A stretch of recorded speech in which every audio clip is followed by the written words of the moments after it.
दोस्तों बहुत सारे बच्चे जो यूपीएससी ईपीएफओ के ईओ एग्जाम की प्रिपरेशन कर रहे हैं, उनके मन में सवाल होता है कि सर इस एग्जाम को क्वालिफाई करके हम क्या काम करेंगे, हमारी जॉब प्रोफाइल क्या होगी, हमारा नेचर ऑफ जॉब क्या होगा, हमारा सैलरी स्ट्रक्चर क्या होगा, हमारी प्रमोशंस कैसे होंगी, हमारी ट्रांसफर कैसे होंगी, हमारी पोस्टिंग्स कैसे होंगी। ये बहुत सारे सवाल बच्चों के मन में आते हैं जब वो कोई एग्जाम फ्रेशली स्टार्ट करते हैं। तो मैं पूरी कोशिश करूंगा कि यहाँ पर इन सभी पॉइंट्स के रिगार्डिंग मैं आप लोगों को फुल क्लैरिटी दूं, ताकि आप लोगों के मन में एक मोटिवेशन आए। और दोस्तों आगे बढ़ने से पहले मैं आप लोगों से रिक्वेस्ट करूंगा कि अगर आप लोग एपीएफसी या फिर ईओ एग्जाम की प्रिपरेशन कर रहे हैं तो हमारा चैनल सब्सक्राइब करना ना भूलें, और साथ ही आप एक गाइड बुक डाउनलोड करना ना भूलें, जो कि आपको ईओ एग्जाम एपीएफसी एग्जाम की कंप्लीट इंफॉर्मेशन एक ही जगह पे प्रोवाइड करती है। एग्जाम का डिकोडेड सिलेबस क्या है, मोस्ट इंपोर्टेंट पीवाईक्यूज कहां से मिलेंगे, मोस्ट इंपोर्टेंट टॉपिक्स कहां से मिलेंगे, प्रिपरेशन स्ट्रेटेजी क्या होनी चाहिए, सब आपको यहां पर मिल जाएगा। और ये टोटली फ्री है, लिंक इस वीडियो के डिस्क्रिप्शन में दिया गया है। और दोस्तों जब आप एक गाइड बुक डाउनलोड करने के लिए फॉर्म्स फिल करते हैं तो आपको डाउनलोडेड फाइल नहीं मिलेगी, आपके ईमेल पे फाइल आती है। तो आप अपना एक बार ईमेल जो है चेक करिएगा, वहाँ पे प्रमोशंस में, स्पैम में या फिर इनबॉक्स पे आप लोगों को हमारी गाइड बुक मिल जाएगी, जिनको आप डाउनलोड कर सकते हैं। अब दोस्तों वापस आते हैं हमारे टॉपिक पे कि भाई ईओ एग्जाम क्वालिफाई करने के बाद हमारी जॉब प्रोफाइल, हमारी सैलरी, हमारी प्रमोशंस, हमारी ट्रांसफर्स कैसे होती हैं। सबसे पहले आप लोगों को समझना है कि भाई ये जॉब है क्या। देखिए जब आप ईओ एग्जाम क्वालिफाई करते हैं तो आप EPFO employees provident fund organisation का हिस्सा बनते हैं, उसके एम्प्लॉय बनते हैं, और आप वहां पर क्लास बी पोस्ट पर आपकी जो है पोस्टिंग होती है। तो ये क्लास बी पोस्ट है, क्लास ए पोस्ट एपीएफसी है, लेकिन ये क्लास बी है, तो एक लेवल डाउन है ये एपीएफसी पोस्ट से। और इसका जो पे मैट्रिक्स 7 पे कमीशन के हिसाब से है लेवल 8, मतलब आप लोगों को जो पेमेंट मिलेगा वो लगभग लेवल 8 के हिसाब से मिलेगा। और दोस्तों यहाँ पर रूल ये है, इनके एक्ट में लिखा हुआ है कि भाई जो अलाउंसेस, जो पर्क्स एक सेंट्रल गवर्नमेंट एम्प्लॉय को मिलते हैं उसकी सर्विसेज के दौरान, वही सेम चीज़ें आपको भी मिलेंगी। तो ईपीएफओ ईओ जो पोस्ट है, भले ही वो सेंट्रल गवर्नमेंट जॉब नहीं है, लेकिन यहाँ पर आपके जो पर्क्स, अलाउंसेस, सैलरी स्ट्रक्चर है वो एक सेंट्रल गवर्नमेंट एम्प्लॉय के इक्विवेलेंट ही रहता है। एक नॉन गैजेटेड पोस्ट है, ठीक है, परमानेंट नेचर की जॉब है। अगर आप एक बार क्वालिफाई कर लेंगे तो आप कॉन्ट्रेक्चुअल बेसिस पे नहीं, आप टेम्पररी बेसिस पे नहीं, आप परमानेंट बेसिस पे ईपीएफओ का हिस्सा बनते हैं। टिल रिटायरमेंट आप वहां पर काम कर सकते हैं। हाँ, अगर आप कुछ गलत कर दो तो आपको निकाला जा सकता है, बट एज सच आप लोग जो है टिल रिटायरमेंट वहां पर अपनी जॉब एंजॉय कर सकते हैं। तो यहां से हमें क्या पॉइंट मिलता है कि भाई स्टेबल जॉब है, स्टेबिलिटी वाली जॉब है। एक बार एग्जाम क्वालिफाई करके हम अपनी लाइफ सेट कर सकते हैं। नॉन मिनिस्ट्रियल पोस्ट है, एसएच किसी मिनिस्ट्री के डायरेक्ट कंट्रोल में नहीं आती है। वैसे EPFO ministry of labour and employment के अंडर आता है, बट क्योंकि एक ऑटोनोमस ऑर्गेनाइजेशन है, एक स्टैट्यूटरी बॉडी है, तो इसके ऊपर मिनिस्ट्रियल कंट्रोल नहीं है। तो ये पोस्टिंग नॉन मिनिस्ट्रियल पोस्टिंग है। और दोस्तों यहाँ पर आपको ऑल इंडिया पोस्टिंग देखने को मिलेंगी। और ये पोस्टिंग ट्रांसफर कैसे होते हैं मैं आपको समझाना चाहूंगा कि ये जो पोस्टिंग और ट्रांसफर है, ये पोस्टिंग तो आपकी रैंक के बेसिस पे होती है इन दी ईओ एग्जाम। जो रैंक आप लेकर आओगे उसके बेसिस पर आप लोगों को पोस्टिंग मिलेगी। फॉर एग्जाम्पल जब आप इस एग्जाम को क्वालिफाई करोगे तो 1 में से 156 रैंक तक आपका कोई रैंक आ सकता है, क्योंकि 156 पोस्ट इस बार आई है। तो अगर फॉर एग्जांपल आपका रैंक 2 आता है, ठीक है, और किसी का रैंक 1 है, तो जब आप इस एग्जाम का पूरा प्रोसेस कंप्लीट कर लोगे तो आपको एक प्रेफरेंस टेबल मिलेगा फ्रॉम ईपीएफओ, जहां पर आपको सारे सेंटर की लिस्ट मिलेगी, 1 से लेकर 128 सेंटर तक की लिस्ट आपको मिलेगी। आपको उनमें अपनी प्रेफरेंस के हिसाब से 1, 2, 3, 4 आप किसको क्या प्रेफरेंस दे रहे हो, आपको 128 तक जो है सेंटर मार्क करके देने। तो मेरी पहली प्रेफरेंस करनाल है, मेरी सेकंड प्रेफरेंस रोहतक है, मेरी थर्ड प्रेफरेंस चंडीगढ़ है, मेरी फोर्थ प्रेफरेंस पटियाला है, मेरी फिफ्थ प्रेफरेंस शिमला है। तो आप सारी प्रेफरेंस 1 से 128 देंगे, आपको रैंक के हिसाब से वो प्रेफरेंस एलोकेट की जाएंगी। फॉर एग्जांपल अगर फर्स्ट रैंक वाले को उसकी फर्स्ट प्रेफरेंस मिल गई, अगर आपकी भी वही फर्स्ट प्रेफरेंस थी, तो उस केस में क्योंकि वो एलोकेट ऑलरेडी फर्स्ट रैंक को हो गई, तो आपको अब अपनी सेकंड प्रेफरेंस मिलेगी, जो कि आपकी अब नेचुरल नंबर पे आ चुकी है। तो सेकंड नंबर पे आपको जो प्रेफरेंस थी वो आपको मिलेगी, क्योंकि पहली प्रेफरेंस कोई और ले गया। लेकिन अगर पहली प्रेफरेंस कोई और ना लेके गया हो तो आपको अपनी पहली प्रेफरेंस भी मिल सकती है। तो यहाँ पर जितना अच्छा रैंक आएगा उसके हिसाब से आपको अपनी पोस्टिंग मिल सकती है। अब दोस्तों क्या यहाँ पर होम पोस्टिंग मिल सकती है? अगेन आपका क्वेश्चन इसी पॉइंट से आंसर होता है कि अगर आप रैंक अच्छा लेकर आओगे तो आपको होम पोस्टिंग भी देखने को मिल सकती है।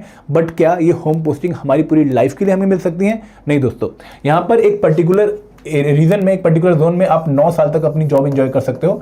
फॉर एग्जांपल अगर किसी को हरियाणा में पोस्टिंग मिली है तो आप 9 साल तक हरियाणा के अंदर रह सकते हो, लेकिन एक ऑफिस में हरियाणा के आप 3 साल तक रह सकते हो। अब क्योंकि हरियाणा में 4 ऑफिस हैं तो आपको 3 साल बाद किसी और ऑफिस में ट्रांसफर मिलेगी, उसके 3 साल बाद आपको किसी और ऑफिस में ट्रांसफर मिलेगी, और 9 साल बाद आपको हरियाणा से शिफ्ट होकर कहीं और जाना पड़ेगा। यही स्ट्रक्चर है।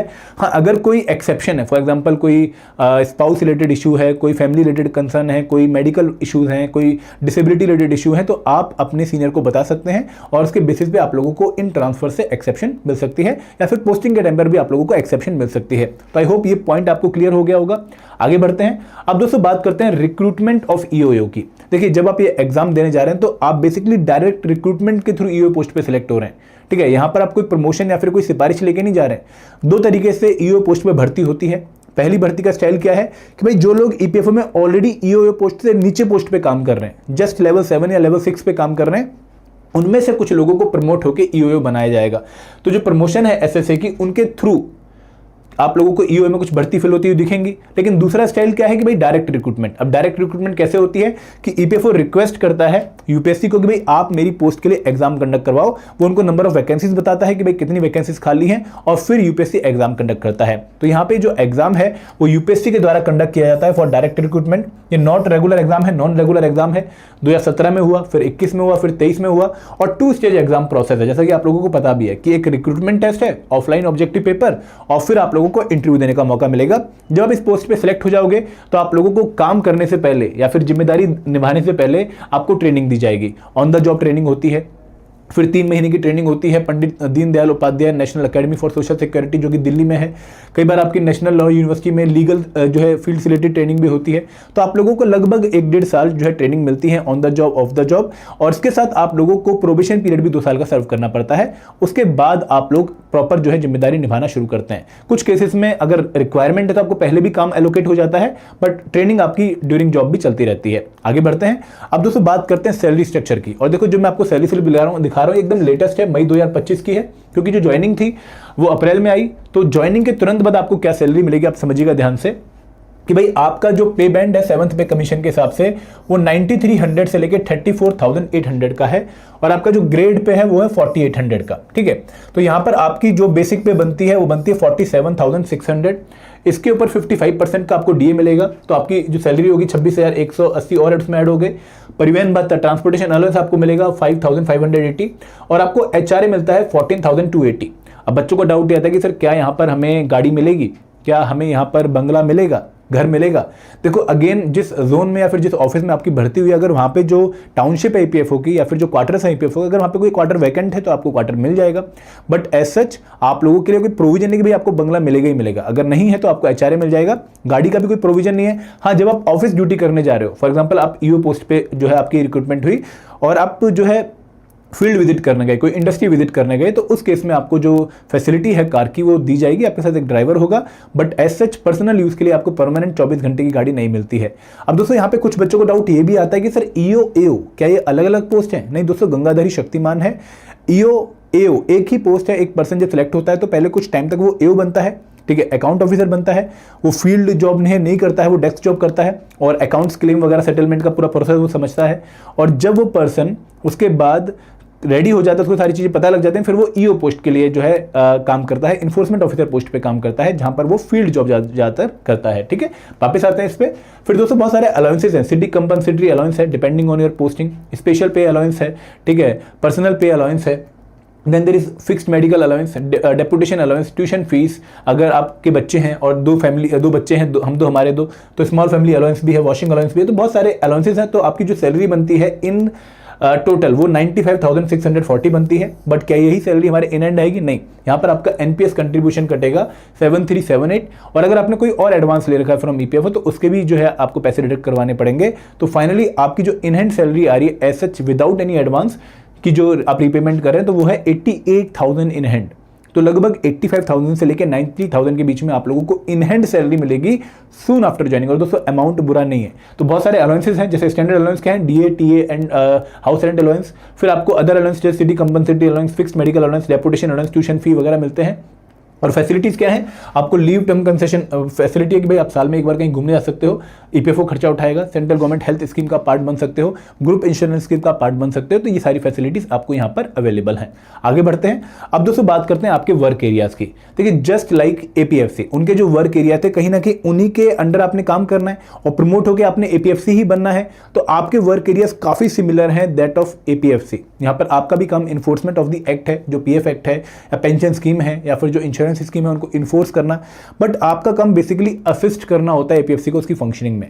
आप जो काम करके आते हो उसी के बेसिस पर एपीएफसी डिसीजन लेता है, उसी के बेसिस पे एपीएफसी आगे काम करता है। तो यहाँ पर आपको एज अ रिकवरी इंस्पेक्टर या फिर आपको as a recovery officer notify किया जाता है बाय द गवर्नमेंट। आप इंडस्ट्री में जा सकते हो, उनसे पूरी जानकारी ले सकते हो, वो देख सकते हो कि भाई वो पीएफ एक्ट फॉलो कर रहे हैं या नहीं कर रहे हैं, कोई इंडस्ट्री को एग्जम्प्ट करना है या नहीं करना है, ये भी जिम्मेदारी आपके पास होती है, तो आपके काम है।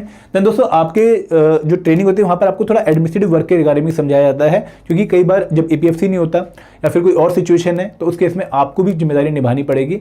आपके पास कहीं ना कहीं सिविल कोर्ट में जब आप एपीएफसी जाता है तो उसको असिस्ट करने की जो है आपके पास एक रिस्पॉन्सिबिलिटी होती है। आप डिस्प्यूट जो इंडस्ट्री में हो रहे हैं या फिर क्लेम सेटलमेंट में कोई जो है डिस्प्यूट हो रहे हैं उनमें भी आप जो है एजुकेट करने की पावर रखते हो। प्लस आपको पीआरओ कई बार जो है बनाया जाता है, पब्लिक रिलेशन ऑफिसर, जहां पे आप लोगों से डील करते हो। अगेन एक बहुत अच्छी प्रोफाइल है जहां पर आप जो last man in the Q उसकी हेल्प कर सकते हो। एंड दोस्तों थोड़ी सी इंटरेक्टिव पोस्ट है, यहाँ पर आप लेबर से डायरेक्टली डील कर पाते हो, आप फील्ड में विजिट करके उनसे बात करके पाते हो, तो एक अच्छी जॉब प्रोफाइल वर्क फंक्शन आपको देखने को मिलेगा। और यहाँ पर कई बार जब आप आगे बढ़ते हो तो आपको जो है एक बहुत इंपॉर्टेंट एरिया जो है वो फील्ड विजिट वाला, उसमें आपको जो है काफ़ी पावर दी जाती है। तो आप इस पर्टिकुलर पोस्ट को पक्का एंजॉय करोगे जब आप इस पर्टिकुलर पोस्ट पे आओगे, क्योंकि आप लोगों को दिख रहा होगा कि यार अगर मैं इंडस्ट्री में जा रहा हूँ और कोई लेबर क्लास जो है वो उसका जो है शोषण हो रहा है, उसका जो है हैरेसमेंट हो रहा है, तो आप उनके खिलाफ एक्शन ले सकते हो जो एम्प्लॉय उनके हैं। ठीक है, अब दोस्तों यहाँ पर आपको कौन कौन से एम्प्लॉयर जो हैं जो डिपार्टमेंट में काम करने का मौका मिल सकता है, अकाउंट्स डिपार्टमेंट में, क्लेम सेटलमेंट डिपार्टमेंट और कंप्लायंस डिपार्टमेंट में। जनरली आपकी ट्रेनिंग इन डिपार्टमेंट्स में पहले होती है, फिर आपको कई बार आरटीआई में जो है भेज दिया जाता है, जहां पर आप रिप्लाईज देखते हो कि भाई कैसे रिप्लाई हो रहे हैं, फिर उनको सीखते हो रिप्लाई करना, ये सारी जिम्मेदारी आपकी होती है। अब दोस्तों अगर मैं प्रमोशन की बात करूं तो आप यहां पर ईओए पोस्ट लेवल 8 पे भर्ती हो रहे हो। ठीक है, यहाँ पर एक बार आपकी जो है लेवल 9 तक इंक्रीमेंटल जो है विदाउट चेंजिंग डेजिग्नेशन एक प्रमोशन होगी, लेकिन उसके बाद आप लोगों को एपीएफसी लेवल 10 पे पोस्टिंग मिलेगी। तो फर्स्ट प्रमोशन जो आपकी होती है इन टर्म्स ऑफ डेजिग्नेशन जो चेंज हो रही है वो ईओए से एपीएफसी पोस्ट पे है। और दोस्तों एपीएफसी पोस्ट एक बहुत ही पावरफुल पोस्ट है। अब यहाँ पर आपने एक पॉइंट समझना है कि ये जो शिफ्ट है ईओए से एपीएफसी बनने का, ये कई बार इरेगुलर होता है। कई बार आपको बहुत टाइम स्पेंड करना पड़ता है एक पर्टिकुलर ईओए पोस्ट पे, तब जाकर आप एपीएफसी बनते हो। ठीक है, कई बार लोगों को 5 साल भी लगे हैं, कई बार लोगों को 8 साल भी लगे हैं, कई बार लोगों को 10 साल भी लगे हैं। तो यहाँ पर प्रमोशंस रेगुलर नहीं है, लेकिन एपीएफसी बनने के बाद आपको रेगुलर प्रमोशन देखने को मिलेंगी, जो मैंने आपको पहले भी एक्सप्लेन किया था। तो एपीएफसी के बाद आप आरपीएफसी 2 बनते हैं, फिर आरपीएफसी 1 बनते हैं, फिर आप एडिशनल सीपीएफसी 2 बनते हैं, एडिशनल सीपीएफसी 1 बनते हैं। तो जनरली इस लेवल तक जो है ईओए पहुंच पाता है। ठीक है, उसके बाद आप लोगों की रिटायरमेंट की एज आ जाती है। तो अगेन एक अच्छी अपॉर्चुनिटी तो है, बट अगेन मैं यहाँ पर ये बोलूँगा कि अगर आपको मौका मिलता है ईओए पोस्ट एपीएफसी पोस्ट के लिए प्रिपेयर करने का, तो आप उस पोस्ट पे जाइए, वो क्योंकि बेटर पोस्ट है। ठीक है, तो ये थी इन्फॉर्मेशन रिगार्डिंग प्रमोशन। अब दोस्तों बच्चों के सवाल होते हैं कि सर क्या यहाँ पर वर्क लाइफ बैलेंस होगा? बिल्कुल होगा। तो उससे एक अच्छा वर्क लाइफ बैलेंस देखने को मिलेगा, क्योंकि आपकी जो जॉब है वो 9:30 से 6:30 के आसपास की जॉब है। ठीक है, और बहुत ज़्यादा वर्कलोड ओवर नहीं होता है, ओवर वर्कलोड नहीं होता है। हाँ, नो डाउट रिस्पॉन्सिबिलिटी होंगी, नॉर्मल वर्कलोड तो होगा, अब वो तो हर कंपनी में होगा। तो यहाँ पर नॉर्मल वर्कलोड होगा, आप लोगों को असिस्ट करना पड़ेगा एपीएफसी को, लेकिन काम उतना भी ज़्यादा नहीं है कि भाई आप जो है परेशान होना शुरू कर दो या फिर आपको हेक्टिक फील होना शुरू हो जाए। फिर दोस्तों यहाँ पर स्टेबल कैरियर है। सबसे अच्छी बात है कि भाई आप एक बार सिलेक्ट होके अपनी लाइफ टिल रिटायरमेंट एंजॉय कर सकते हो, आप एक अच्छे ऑर्गेनाइजेशन का पार्ट बन के लोगों को सर्व कर सकते हो। ठीक है, फिर दोस्तों ट्रांसपेरेंट सिस्टम है, मतलब नो डाउट हायरार्की है जो गवर्नमेंट जॉब्स में होती हैं, बट ट्रांसपेरेंट मैनर में आपकी ट्रांसफर होती है, ट्रांसपेरेंट मैनर में आपकी पोस्टिंग होती है, बहुत ज़्यादा सिफारिश वगैरह नहीं चलती हैं। तो आप लोगों को ये एंजॉय करने का मौका मिलेगा। और एज सच में बोलूँ तो भाई एक अच्छी प्रोफाइल है जहाँ पर आप लोगों को कम्पीट करके अपने आपको जो है फिट कर लेना चाहिए, क्योंकि मौका बार बार बहुत सारे बच्चों को नहीं मिलता है। ठीक है, अगर आप इस पोस्ट पे सिलेक्ट होते हैं तो आप एक बहुत अच्छा कैरियर एंजॉय कर पाएंगे। आपने बहुत सारे लोग देखे होंगे जो कि ईओ पोस्ट पे हैं, जिनके हम इंटरव्यू भी सुनते हैं, वो भी यही कहते हैं कि सर मज़ा आ गया जॉब करके। तो please try hard to prepare for this particular post and try hard to qualify this exam. ठीक है, अगर आप प्रिपरेशन कर रहे हैं तो आप 3 हमारे कोर्सेज हैं जिनका पार्ट बन सकते हैं। पहला कोर्स है master course, comprehensive course covering all the component of APFC new examination. यहाँ पर आपको रिकॉर्डेड वीडियोस मिल रही हैं, आपको लाइव क्लासेस मिल रही हैं, यहाँ पर आपको फुल लेंथ मॉक्स मिल रहे हैं, आपको चैप्टर वाइज नोट्स मिल रहे हैं, चैप्टर वाइज क्विज मिल रहे हैं। यहाँ पर आपको जो है फुल लेंथ मॉक्स और प्लस आपको वीकली मेंटर टॉक सेशन मिल रहा है। तो जो बच्चा बिगनर है वो लाइव क्लासेस के थ्रू चीज़ों को कवर कर सकता है। रिकॉर्डेड वीडियोस शायद अभी कवर करने का टाइम नहीं मिलेगा आपको। जो जॉब वाला है वो भी यहाँ पर आप आके अपनी प्रिपरेशन को अच्छा बना सकता है। सेकंड कोर्स है स्पेशल सब्जेक्ट कोर्स। ये कौन से बच्चों के लिए है? जो एक बार जीएसएन क्यूआरई प्रिपेयर कर चुके हैं, उनके सिर्फ प्रैक्टिस एमसीक्यू उनको चाहिए, लेकिन जो कंपोनेंट उन्होंने कभी भी नहीं पढ़े हैं, like IR and labour law, social security, accountancy, उनका यहाँ पे आपको कंप्रेहेंसिव कवरेज मिलेगा। और तीसरा कोर्स है टेस्ट सीरीज, उन बच्चों के लिए जिन्होंने बिल्कुल भी प्रिपरेशन नहीं कर रखी है, सॉरी जिन्होंने पूरी प्रिपरेशन कंप्लीट कर रखी है और अब सिर्फ रिवीजन और प्रैक्टिस करना चाहते हैं, वो उस कोर्स में आ सकते हैं। कोर्स के बारे में अगर आपने और जानना है तो लिंक इस वीडियो के डिस्क्रिप्शन में दिया गया है। This is all from my side. Thank you very much. जय हिंद, जय भारत।